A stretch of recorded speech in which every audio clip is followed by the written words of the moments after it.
was hard. That was hard. What's up guys and welcome. You are watching Fazi Fitness. So let's start this video with none other than the reigning Olympia champion Samson Dauda. I'm sure most of you guys remember the Captain America villain, Red Skull. Well, have a look at the face of Samson Dauda after his last leg day today. The man looks strained up to a point where his face, that kind of looks scary, and that is a great thing for him. After years and years of being a top IFBB pro, he finally broke past his own limits. He suffered beyond his breaking point, and we are about to witness probably the greatest version of Samson Dauda to step on the stage in 10 days time come Olympia this year. Now you can sit here and say that irrespective of his placing at the Olympia this year, he should be proud of himself. But the fact is, he's the returning champion, and anything less than first place, that would be a loss for him. He did not just put his heart and soul into this prep to come in second to lose the Olympia title.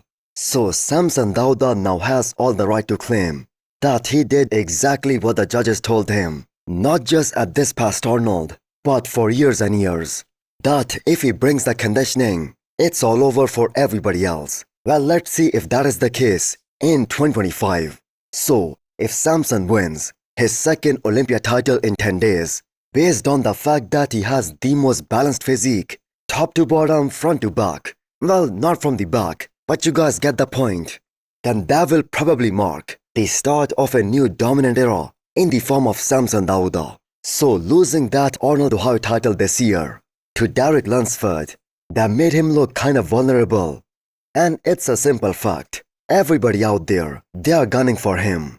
So I believe winning the second Olympia title in any division, that solidifies your legacy. So this is the first Olympia prep of Samson Dauda, in which the only true physique update that we got to see from him, that was the guest posing that he did at 6 weeks out of the Olympia. So this also kinds of build up more and more excitement on what to expect from the reigning champion come Olympia this year. Before you scroll or blink too hard, have you subscribed yet? Please don't make me bring out the emotional blackmail. Hit that subscribe button and turn on the bell icon. It's free, it's painless, and that makes me look way cooler than I actually am. While most of the industry is busy discussing the mutant Nick Walker and how he can fight for the upcoming Olympia title this year, there is that one guy, or maybe two, but the one guy who is in fact a legend of the game, who goes by the name of Shawn, who is sticking to his previous stance in regards to Nick Walker, that there is a chance that Nick won't make it to this year's Olympia stage again. At this point, it's very logical to think that all Shawn is doing is kind of rage baiting, and I'm gonna say nothing else, because he cannot be so consistent about some illogical takes. First he said that Regan Grimes, he should skip the Olympia because he won't make top 10. Before that, he said Samson Dauda should retire from pro bodybuilding after winning the Olympia. Then he said Orsk Lashinsky, he should also skip the Olympia despite knowing that he was in shape and there were only 4 more weeks of dieting left for him to make his men's open Olympia debut. Anything's possible when you talk about the Olympia. Some people rise to the occasion, others they shrink. We saw Nick Walker for the 2 consecutive years not make it to the stage. Right. And we still have a couple of weeks. It's not a guarantee that Nick even makes it to the stage. I said that a year ago, and that came true. Yeah.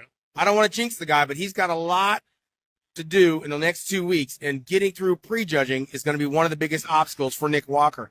Should that happen, I believe he'll be top 6. I know you had him out of the top 8, somewhere in there, but I think he can make top 6. Fitzwater, on the other hand, he's on the bubble because he was on the ropes in pit. And now this statement about the mutant. So it's a great way to keep making those top headlines in all the bodybuilding media. But the fact is, he isn't getting any love. Now that being said, I do not remember Nick being as calm and composed in any of his previous Olympia preps. Every update that he has posted since the New York Pro this year, that just point towards one thing and one direction.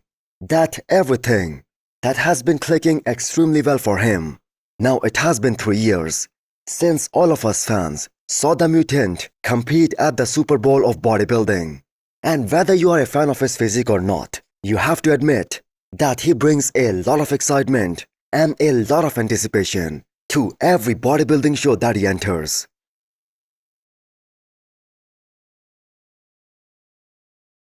Next up, we have a 10 days out physique update from Sazan Hiati. So add him into the list of those guys who won not just one but two shows this year. And what a crazy year this has been for Sazan. That his win in Toronto and Spain, they were the first two wins of his very long IFBB Pro career. So talk about making a successful comeback. This guy completely vanished from competitive bodybuilding for almost 5 years. He came back and created history. So Sazan Hiati along with Hadi Chopin, they are gonna be the two Persians on this year's Olympia stage. So the main priority during this year's Olympia prep for Sazan, that has been maintaining the mass in his upper half, especially from the back. His lower half front to back, they are very powerful, but just looking at the side chest at 10 days out, the kind of thickness and the kind of density in the chest and the shoulders, that clearly tells you that some great improvements have been made in those areas too. Now that is a guy who beat Regan Grimes at this year's Toronto Pro, and Regan is a bigger bodybuilder, more aesthetic bodybuilder than Sazan. But Saz has this ability to bring nasty kind of condition, and the man is always in that hot, granite-like look every single time he steps on stage. And that is a type of conditioning that only a few guys can match, even on that Olympia stage, even in that first call out. So the biggest strength of Sazan, they are his quads from the front, and the crazy midsection, his amazing abs development. But at the same time, the judges would like to see how his back compares and looks compared to what we saw at Spain Pro this year. His back and the lack of width, that is his major weakness. So Sazan mentioned that there is no one outside of that top 6 that he finds unbeatable. And if you think about this, it's definitely possible for him to get into that top 10 if some of these guys, they miss their mark. Just for the info, Sazan was beating Andrew Jagd at FIBO Germany prejudging that happened earlier this year. So, if Andrew did not come back so strong at the finals, he would have gotten beat by Sazan Hiati. So the 2 times 212 Olympia champion Keon Pearson posted a few more physique updates. So at what point will the other top 212 competitors, they will start to wish that Keon Pearson switches over from the 212 into the men's open? Well, Kamal, the former Olympia champion in the 212, he made this prediction back in 2022 when Keon placed top 6, that when Keon puts it all together, when he has all the pieces of the puzzle, it's all over for everybody else. And that is exactly what we have been witnessing. Not just this year, last year too. So Keon Pearson, he keeps on saying that this is the deepest 212 Olympia lineup in a long time. But there is a catch in that statement. Every single person out there knows who is walking all over that competition in 10 days time. The real question is, who will be second or third?